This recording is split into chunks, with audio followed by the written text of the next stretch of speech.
George Strait. I like it. Thanks for having me.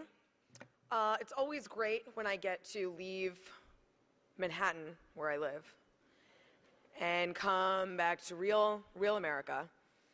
I don't know if you know who my boss is. Do you know Glenn Beck? You've heard of him. He will be thrilled. He's great, one of the greatest bosses in the world, but have you heard that the world is ending? He's got me, stockpiling ammo and burying gold in the backyard and getting food insurance and worrying about the caliphate and end times. So it's also nice to come out and not obsess over end times just for a weekend. It's great.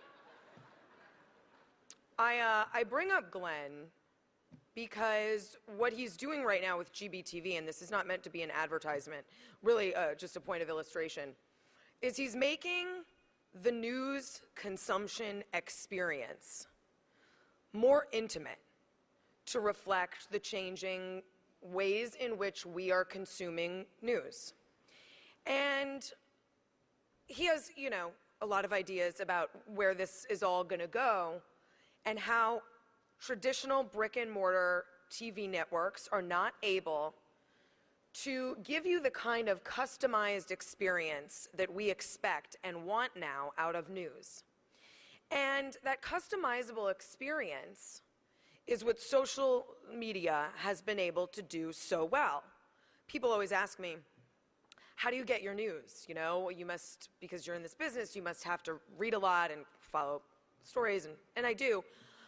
I'm almost a little embarrassed to say it sometimes, but Twitter has become my news aggregator because I can decide who I want to hear from and weed out all the people I don't, and I have a rolling sort of ticker tape of the news stories that I need to get every day, every morning. And being able to customize the news experience has not only democratized the way we consume news, but it has made the experience more intimate. And some people think that that's a contrast to, or that social media and this explosion of new technology is sort of a contrast to what we had back in the good old days, in the golden days. And actually, I think it's a call back to that. We've lost a lot of small town newspapers. And that experience of waking up and reading about what's happening in your community with your friends at your church, your school, is something that got lost as we became more global and the earth got flat. But I think we're calling back to that now because we miss that experience. And social media is like waking up to your hometown paper every morning. You get to connect with your friends, even if they're 3 countries away.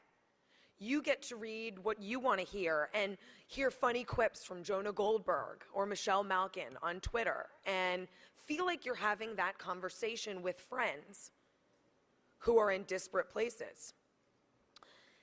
And the people who really understand the power of this technology, of course, infuriatingly, are young people. And I go to a lot of colleges and speak to young conservative groups, and they really understand not just how to make the technology work, but how to use it as a tool for nothing less than revolution. And particularly on the conservative side, it's been really heartwarming to see how rebellious young conservatism is, especially on college campuses, where young liberalism is just, they're sheep. There is nothing rebellious about sitting in a coffee house smoking clove cigarettes celebrating the Communist Manifesto or its sequel, The Feminine Mystique. That has been done for decades and decades and decades. Your parents did it, their parents did it.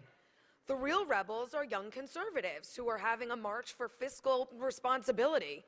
That is rebellious in college today. And so these young conservatives are making their online videos. They're exposing the hypocrisy on liberal campuses, and they're disseminating that out into the world. That's going to be really powerful. And it's up to not just young people, but every generation to really use this technology to make the world and our communities a more intimate place. It feels like everything is moving outside of our reach. It's going so fast, everything is expanding. The world can be intimate again, and I think that social technology and social media is going to be the key to that. It's going to be the key to our political messages. It's going to be the key to our community messages, our values.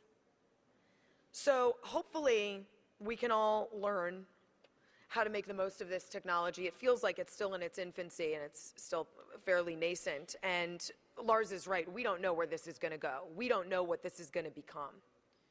But we have a hand in that.